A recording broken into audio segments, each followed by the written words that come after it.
Oi, pessoal, meu nome é Joelma, eu sou mestranda do Programa de Pós-Graduação em Química pela Universidade Federal de Ouro Preto. Vou apresentar para vocês o nosso projeto de pesquisa, que é o desenvolvimento de nanomateriais compósitos para aplicação no processo de fotorredução de CO2.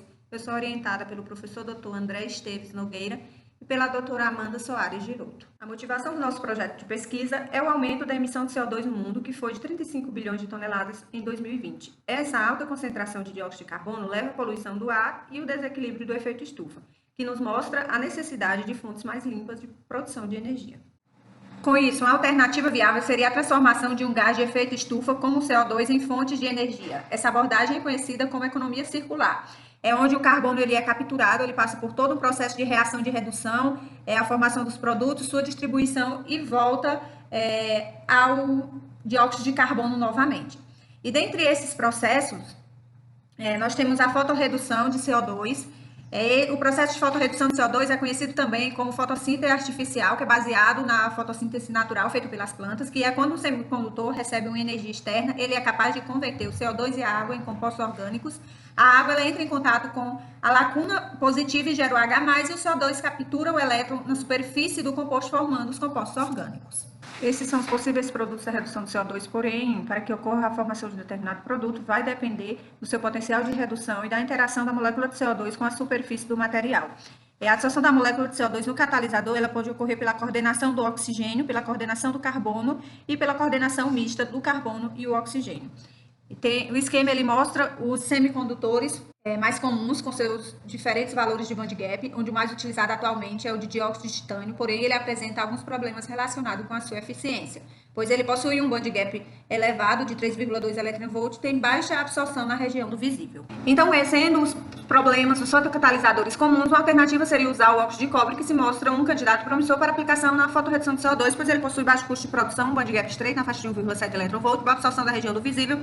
No entanto, apresenta um grave problema, que é a sua baixa estabilidade, como é demonstrado em trabalhos da literatura, que após o primeiro ciclo, ele perde aproximadamente 70% da sua atividade inicial, convertendo-se para carbonato de cobre. Dessa forma, há necessidade de desenvolvimento de novas heteroestruturas para tornar o processo de fotorredução de CO2 mais estável e atrativo economicamente, que é o que estamos buscando, utilizando a zeólita A como suporte para o óxido de cobre. A zeólita A foi a primeira zeólita sintética a ser comercializada. Ela possui estrutura cúbica, tem tamanhos de poros de 3 a 5 Armstrong e sua razão sílica alumínio é igual a 0,95 e 1,5. O objetivo do nosso projeto é sintetizar e caracterizar os fotocatalisadores à base de zeólita A modificada com cobre para aplicação no processo de fotossíntese artificial. Para a formação das heteroestruturas foi feita a reação de precipitação entre a zeólita e o nitrato de cobre em meio básico. O material obtido ele foi centrifugado, lavado e seco em estufa por 12 horas a 80 graus Celsius.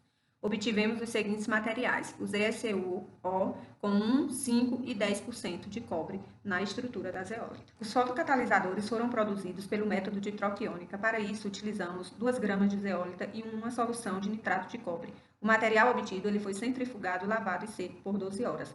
Denominados de ZSU-TI, e uma parte desse material foi calcinada a 300 graus Celsius, nomeada de ZSU-TI-Cal. Esses são os padrões de difração de raio-x pelo método de coprecipitação e pelo método de troca iônica.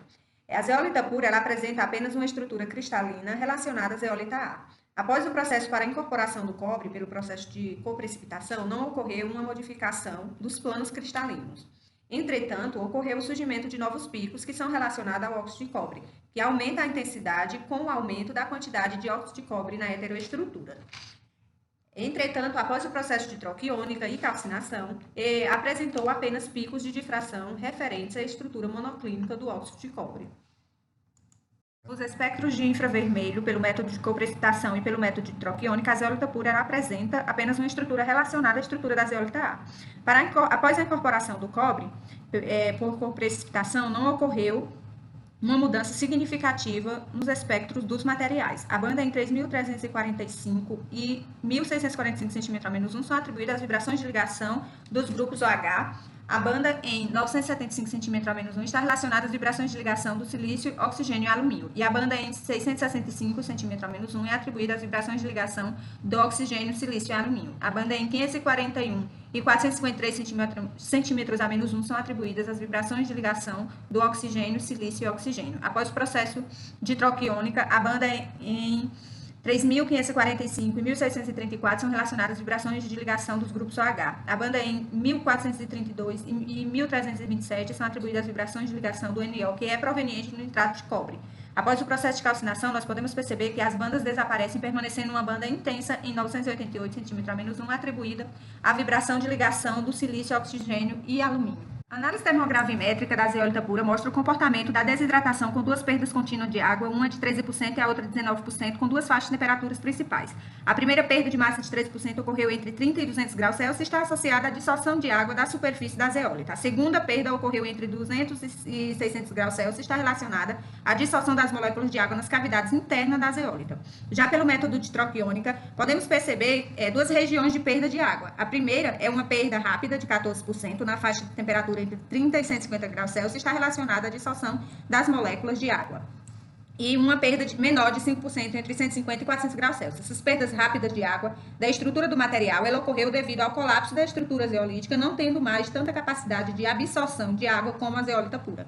Já pelo método de troca iônica e calcinação, para a incorporação do cobre, observa-se uma alteração na morfologia da zeólita, apresentando apenas aglomerados de partículas sem morfologia definida. Isso concluímos parcialmente que o processo de síntese utilizando o método de coprecipitação foi eficiente para realizar a formação da heteroestrutura entre a zeólita A e o óxido de cobre. Entretanto, os materiais sintetizados pelo método de troca iônica, observamos que a estrutura da zeólita ela foi modificada após a incorporação de cobre. Eu gostaria de agradecer ao FOP e às agências de fomento, PROP, Embrapa, CNPq, LAMAF, FAPEMIG, PPG-Kim e DEQI, pelo apoio e o incentivo ao projeto.